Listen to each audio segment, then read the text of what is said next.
mwingine ataka kumwabudu Mungu kwa ajili ya rangi yake, mwingine ataka kumwabudu Mungu kwa ajili ya elimu yake. Biblia inazungumza kwamba kwa sababu walikuwa wanatoka kwenye nyumba za waovu, kwa sababu walikuwa ni watu waliooza, watu walioharibika, Biblia inazungumza kwamba wote mshahara wao ulikuwa ni moto, waliteketea. Kuna watu walikuwa na mipango, ukiangalia vizuri wanatheolojia. Theolojia wanasema kwamba hasa vilivyofanya mke wa Lutu akageuka nyuma, maana walikuwa wameandaa masherehe, wakacheza masherehe, wakala vinono. Baada ya kula vinono, mambo manono wakayala. Kabla hawajamaliza wamesema kesho tunamtia kwenda kula kiporo. Lutu anamwambia mke wake kwamba ondoka, tuondoke. Kwa sababu na mke wa Lutu, kilichomfanya mke wa Lutu asiondoke, asiende, kwa sababu yeye alikuwa anakaa, yaani yeye alikuwa ni muovu katikati ya wenye haki. Haleluya.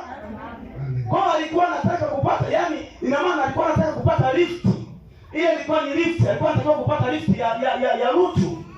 Lakini kwa sababu na yeye ni muovu, sio kwamba kilichomrudisha kwamba, yaani kilichomrudisha ni dhambi ndio ilimrudisha.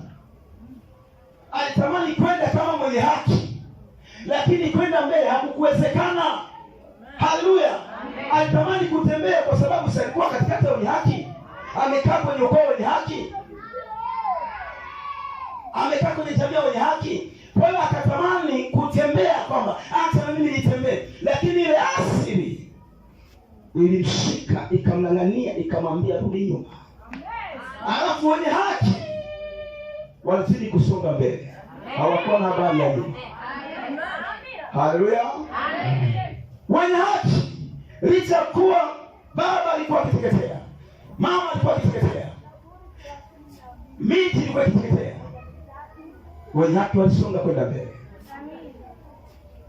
Lakini wanatheolojia wanasema kwamba Lutu alipokuwa akitembea, ikiwa wakati mke wa Lutu akakumbuka, akasema nyama tumekula, hatujazimaliza, vitanda tumeambiwa tutoke.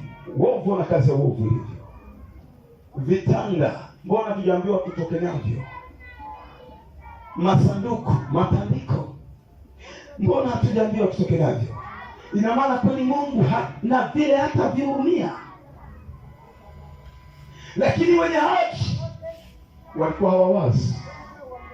Haleluya. Wenye haki walikuwa hawawazi upuzi. Wenye haki wakukumbuka ya nyuma, wazidi kusonga mbele. Mama anageuka kwa nguzo ya chungo pote le mama, wao wanasonga mbele.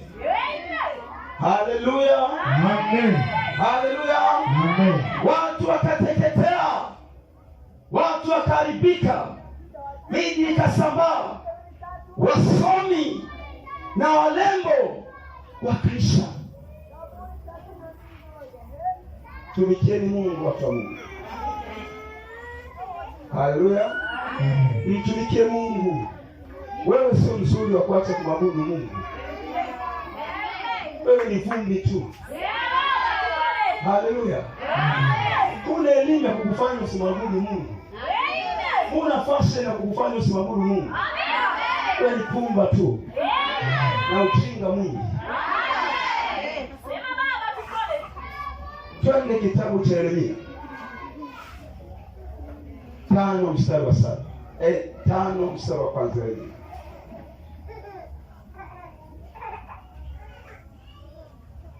Yeremia 5 mstari wa kwanza.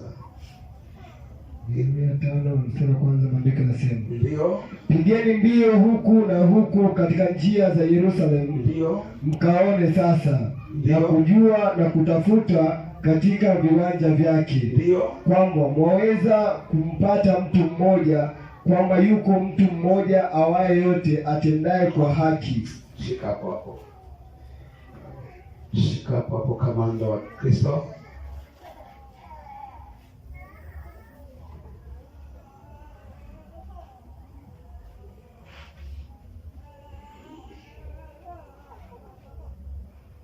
Bwana Yesu asifiwe.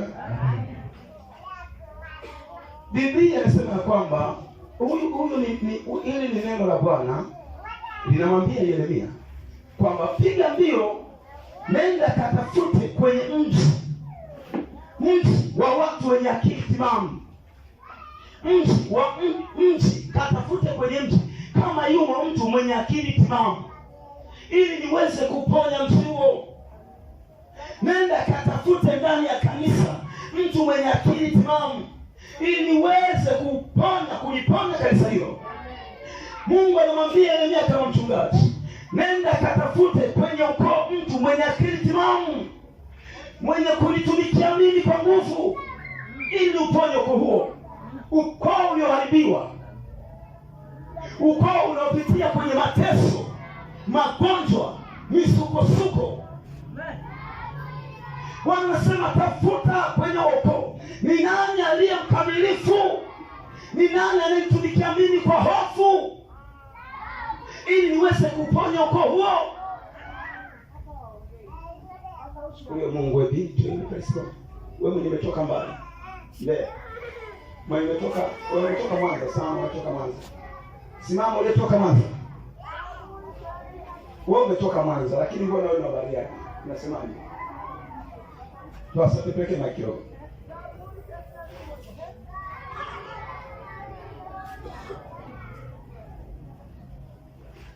Wewe mbona ni msawa Bariadi? Unasemaje? Niambie. Mwanza. Umezaliwa wapi? Bariadi. Sasa mbona unataka kunikataa? Sasa tutashindwa kukusaidia. Tashindwa, utarudi kama ulivyokuja. Sababu ninachosema mimi najua nini ninachokizungumza. Unafahamu mtu anaitwa Mkwimba? Jina langu. Ni jina lako? Au umeniambia wewe?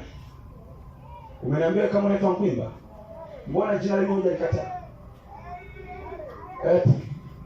Nairobi ni nani? Unafahamu mtu Nairobi? Baba yangu. Ni baba mzazi? Ndiyo. Mbona wenyewe nilikwambia umezaliwa huko, mbona lenyewe unataka kukataa? Sijakataa. Au hujakataa? Ndiyo. Sawa. Kuna mtu mmoja anaitwa nani? Yule anaitwa nani? Sijui Gamasi. Unaweza hilo jina unaweza kulifahamu Gamasi? Gamasi na? Mama yangu mzazi. Na huyu anaitwa nani? Si Msungwi. Ni nani? Babu yako. Mzaa mama yako. Lakini namuona mganga huyo anaitwa Kulwa. Unamfahamu? Kaka yangu. Ni mganga. Yes. Yako na wengine wako. Wewe walikupatia vitambaa viwili, cheusi na chekundu. Ukavikataa. Viko hapo? Ulishavichoma? Sasa je, unajua chanzo cha mateso yako? Au juu?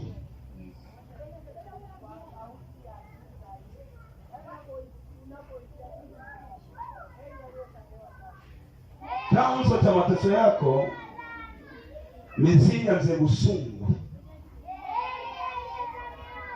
ilikuchagua, na ilivyokuchagua ikataka ufanane na Kulwa ambaye ni ndugu yako, uwe mganga. Na ndio maana alikuletea vitambaa viwili, cheusi na chekundu. Ni sawa? Ndiyo. Au kwa sababu nimekufokea ndio maana unaitika? Hapana. Ni sawa? Sasa walitaka uwe mganga. Walikuwa wameshakutamkia kwamba atakuwa mganga? Ndiyo. Nani alikutamkia Kulwa? Ni nani? Ndio bako ndio alikutamkia. Yes. Unatakiwa uwe mganga. Wewe kwa umekataa, ukawa umeenda kwenye makanisa. Yes. Sasa kibaya zaidi, ulienda kwenye makanisa ambayo sasa ndio yale ambayo tunayazungumza. Kanisa ambalo mtu kama huyo hapo sema na binti na mateso, lakini hata kanisa la limoni tu. Yaani naona sadaka tu kama hivi, umetoa shilingi ngapi huko?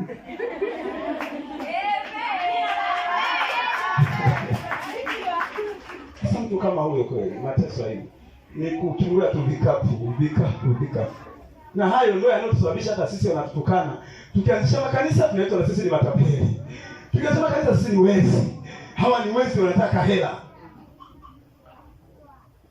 Kumbe wezi ni wao wenyewe. Sasa wamekukusudia mambo yafuatayo. Kuna mambo yafuatayo ambao wamekukusudia. Jambo la kwanza ambalo wamekusudia, wewe si wa Mwanza, sawa? Wewe si wa Mwanza, wewe ni wa Bariadi. Bariadi ndio kwenu, sawa binti? Wewe ni mzao wa Bariadi.